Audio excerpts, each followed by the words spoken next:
Hello friends, Bharathi Krishnamurthy YouTube ಚಾನಲ್ಗೆ ಸ್ವಾಗತ. ಇಂದು ನಾವು ಶ್ರೀ ಕಾಳಹಸ್ತಿಗೆ ಬಂದಿದ್ದೇವೆ. ಕಾಳಹಸ್ತಿ ಆಂಧ್ರ ಪ್ರದೇಶದ ಚಿತ್ತೂರು ಜಿಲ್ಲೆಯ ಸುವರ್ಣಮುಖಿ ನದಿ ತೀರದಲ್ಲಿರುವ ದಕ್ಷಿಣ ಕೈಲಾಸವೆಂದು ಪ್ರಸಿದ್ಧವಾಗಿದೆ. ಶ್ರೀ ಕಾಳಹಸ್ತಿ ಎಂಬ ಹೆಸರಿನ ಶ್ರೀ ಎಂಬುದು ಜೇಡರ ಹುಳುವಿಗೂ, ಕಾಳ ಎಂಬುದು ಸರ್ಪಕ್ಕೆ ಮತ್ತು ಹಸ್ತಿ ಎಂಬುದು ಆನೆಯ ಸಂಕೇತಗಳೆಂದು ತಿಳಿಸಿದ ಕಥೆಗಳು ಇದೆ.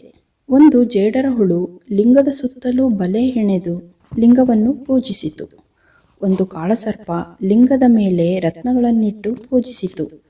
ಆನೆ ಸೊಂಡಿಲಲ್ಲಿ ನೀರು ತಂದು ಅಭಿಷೇಕ ಮಾಡಿ ಪುಷ್ಪಗಳಿಂದ ಪೂಜಿಸಿತೆಂದು ಇವರ ಭಕ್ತಿಗೆ ಮೆಚ್ಚಿದ ಶಿವ ಪ್ರತ್ಯಕ್ಷರಾಗಿದ್ದರು ಎಂದು ಹೇಳಲಾಗಿದೆ.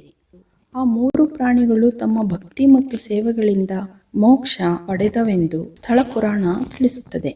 ಒಂದು ಕಥೆಯ ಪ್ರಕಾರ ಬೇಡರ ಕಣ್ಣಪ್ಪ ಬಾಯಲ್ಲಿ ನೀರು ತುಂಬಿ ತಂದು ಲಿಂಗಕ್ಕೆ ಅಭಿಷೇಕ ಮಾಡಿ ತಾನು ಕೊಂದ ಪ್ರಾಣಿಗಳ ಹಸಿ ಮಾಂಸವನ್ನು ದೇವರಿಗೆ ನೈವೇದ್ಯ ಮಾಡುತ್ತಿದ್ದ. ಒಮ್ಮೆ ಶಿವಗೋಚರನೆಂಬ ಪೂಜಾರಿ ಲಿಂಗದ ಮುಂದೆ ಮಾಂಸದ ಚೂರುಗಳನ್ನು ಕಂಡು ತಲ್ಲಣಿಸಿ ವೈದಿಕ ಸಂಪ್ರದಾಯದಂತೆ ಪ್ರಾಯಶ್ಚಿತ್ತ ಮಾಡಿಕೊಂಡು ಲಿಂಗವನ್ನು ಶುದ್ಧಿ ಮಾಡಿ ಮತ್ತೆ ಪೂಜಿಸಿದ. ಆದರೆ ಮರುದಿನವೂ ಮಾಂಸದ ಚೂರುಗಳಿದ್ದವು. ಇದರ ಮೂಲವನ್ನು ತಿಳಿಯುವ ಸಲುವಾಗಿ ಪೂಜಾರಿ ದೇವಾಲಯದಲ್ಲಿ ಅಡಗಿ ಕುಳಿತ. ಈ ಸಮಯದಲ್ಲಿ ಶಿವನಿಗೂ ಕಣ್ಣಪ್ಪನ ಭಕ್ತಿಯನ್ನು ಪರೀಕ್ಷಿಸಬೇಕು ಎಂದೆನಿಸಿತು.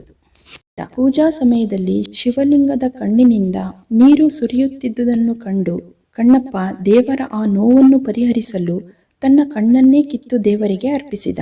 ಆದರೆ ಮತ್ತೊಂದು ಕಣ್ಣಿನಲ್ಲಿಯೂ ಸಹ ನೀರು ಸುರಿಯುತ್ತಿದ್ದುದನ್ನು ನೋಡಿ ತನ್ನ ಇನ್ನೊಂದು ಕಣ್ಣನ್ನು ಅರ್ಪಿಸಿದ. ಸಂತೋಷಗೊಂಡ ಶಿವ ಕಣ್ಣಪ್ಪನಿಗೆ ಮೋಕ್ಷ ನೀಡಿದರು. ಇದೆಲ್ಲವನ್ನೂ ಕಂಡು ಮತ್ತು ಕೇಳಿದ ಶಿವಗೋಚರನಿಗೂ ಮೋಕ್ಷ ಪ್ರಾಪ್ತಿಯಾಯಿತು ಎಂದು ಕಥೆಗಳಲ್ಲಿ ಉಲ್ಲೇಖಿಸಲಾಗಿದೆ. ನಮ್ಮ ಸನಾತನದಲ್ಲಿ ಪಂಚಭೂತಗಳಿಗೆ ವಿಶಿಷ್ಟ ಸ್ಥಾನಮಾನ ಇದೆ. ಅಗ್ನಿ, ವಾಯು, ಭೂಮಿ, ಜಲ, ಆಕಾಶ ತತ್ವಗಳನ್ನು ನಾವು ಕೇವಲ ನಂಬಿಕೆಯಾಗಿ ಮಾತ್ರ ನೋಡೋದಿಲ್ಲ, ಅವುಗಳನ್ನು ದೈವ ಸ್ವರೂಪವನ್ನಾಗಿಯೂ ಕಾಣ್ತೀವಿ. ನಾವು ರೂಪುಗೊಂಡಿರೋದು ಕೂಡ ಈ ಪಂಚಭೂತಗಳ ಆಧಾರದ ಮೇಲೆ. ಆ ಪಂಚಭೂತಗಳ ಆಧಾರದಲ್ಲಿ ಶಿವನನ್ನ ಸ್ಮರಿಸಿ ಅವನನ್ನು ಪೂಜಿಸ್ತಿರೋ ಸ್ಥಳಗಳು ನಮ್ಮಲ್ಲಿ ಇವೆ. ಅಂತಹ ಸ್ಥಳಗಳ ಪೈಕಿಯಲ್ಲಿ ವಾಯುತತ್ವದ ಆಧಾರದ ಮೇಲೆ ನಿರ್ಮಾಣಗೊಂಡಿರೋ ಶ್ರೀ ಕಾಳಹಸ್ತಿ ದೇವಸ್ಥಾನಕ್ಕೆ ಇಂದು ನಾವು ಬಂದಿದ್ದೇವೆ. ಮಹಾಭಾರತದ ಕಾಲದಲ್ಲಿ ಅರ್ಜುನ ಇಲ್ಲಿಗೆ ಬಂದು ಶಿವಪೂಜೆ ಮಾಡಿದ್ದನು ಮತ್ತು ವಾಯುದೇವ ಇಲ್ಲಿ ತಪಸ್ಸು ಮಾಡಿದ್ದನು ಎಂಬ ಸ್ಥಳ ಪುರಾಣಗಳೂ ಇವೆ. ಶಿವರಾತ್ರಿಯಂದು ಕೂಡ ಇಲ್ಲಿ ಬಹಳಷ್ಟು ಪೂಜೆ ಪುನಸ್ಕಾರಗಳು ನೆರವೇರುತ್ತವೆ.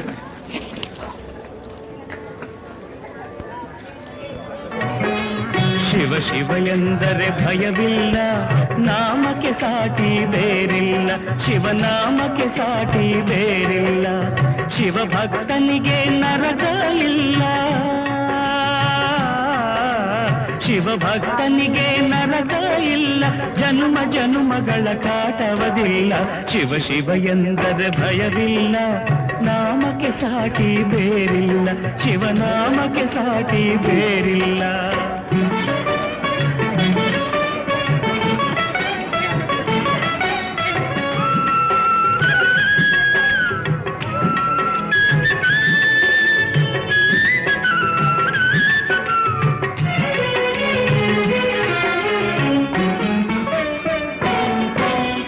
ಅನ್ನದಾನವ ತೊರೆಯದಿರು, ನಾನು ನನ್ನದು ಎನ್ನದಿರು. ಅನ್ನದಾನವ ತೊರೆಯದಿರು, ನಾನು ನನ್ನದು ಎನ್ನದಿರು. ಉನ್ನತಿ ಸಾಧಿಸಿ ಹಗಲಿರುಳು, ಉನ್ನತಿ ಸಾಧಿಸಿ ಹಗಲಿರುಳು. ದೀನನಾಥನ ಮರೆಯದಿರು. ಶಿವ ಶಿವ ಎಂದರೆ ಭಯವಿಲ್ಲ, ನಾಮಕ್ಕೆ ಸಾಟಿ ಬೇರಿಲ್ಲ. ಶಿವನಾಮಕ್ಕೆ ಸಾಟಿ ಬೇರಿಲ್ಲ.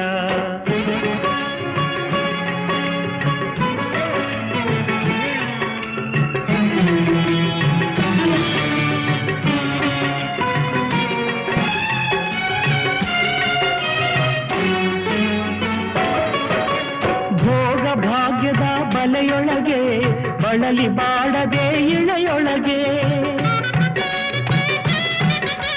ಭೋಗ ಭಾಗ್ಯದ ಬಲೆಯೊಳಗೆ ಬಳಲಿ ಬಾಡದೆ ಇಳೆಯೊಳಗೆ. ಮಾಡುತ್ತ ಎಂದೆಂದು ಕಾಯಕ ಮಾಡುತ್ತ ಎಂದೆಂದು ಆತ್ಮಾನಂದವ ಸವಿಯುತ್ತಿರು. ಶಿವ ಶಿವ ಎಂದರೆ ಭಯವಿಲ್ಲ, ನಾಮಕ್ಕೆ ಸಾಟಿ ಬೇರಿಲ್ಲ, ಶಿವನಾಮಕ್ಕೆ ಸಾಟಿ ಬೇರಿಲ್ಲ.